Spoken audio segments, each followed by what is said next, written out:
আচ্ছা, আপনার মোবাইলটা অফিসিয়াল নাকি আনঅফিসিয়াল এটা কিন্তু আপনি নিজে নিজে চেক করতে পারবেন। আর এই সেটিং কিন্তু মোবাইলের ভিতরে দেওয়া থাকে। এখনই আপনারা দেখে নিন যে আপনার মোবাইলটি অফিসিয়াল নাকি আনঅফিসিয়াল। কীভাবে চেক করবেন দেখিয়ে দিই।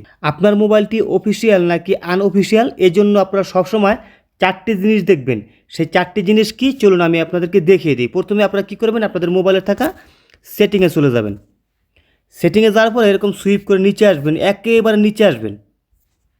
আসার পরে লেখা থাকবে অ্যাবাউট ফোন, এখানে একবার ক্লিক করবেন।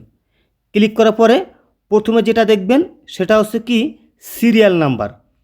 এটা আপনারা সবসময় খেয়াল রাখবেন। 1 নম্বরে যেটা দেখবেন সেটা হচ্ছে সিরিয়াল নাম্বার। তারপর 2 নম্বরে যেটা দেখবেন সেটা হচ্ছে কি আইমি নাম্বার 1, এই আইমি নাম্বারটা সবসময় খেয়াল রাখবেন।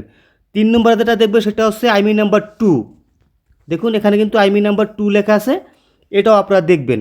3 নম্বরে যেটা দেখবেন সেটাই হচ্ছে সবথেকে গুরুত্বপূর্ণ, সেটা হলো কি আপনারা এখান থেকে দেখবেন লেখা থাকে স্ট্যাটাস ইনফরমেশন, এখানে একবার ক্লিক করবেন। ক্লিক করার পরে একেবারে নিচে আসবেন। আসার পর লেখা থাকবে ফোন স্ট্যাটাস, এর একটু নিচে লেখা থাকবে অফিসিয়াল। মানে আপনার ফোনটি যদি অফিসিয়াল থাকে তাহলে এখানে লেখা থাকবে অফিসিয়াল, যদি আনঅফিসিয়াল থাকে এখানে লেখা থাকবে আনঅফিসিয়াল। ঠিক আছে, এই চারটি জিনিস আপনারা খেয়াল করে দেখবেন। যদি ঠিকঠাক থাকে তাহলে বুঝে নেবেন যে আপনার ফোনটি আসলে অফিসিয়াল একটি ফোন। সবাই ভালো থাকবেন, আর ভিডিওতে কিন্তু অবশ্যই একটা লাইক করে দিবেন।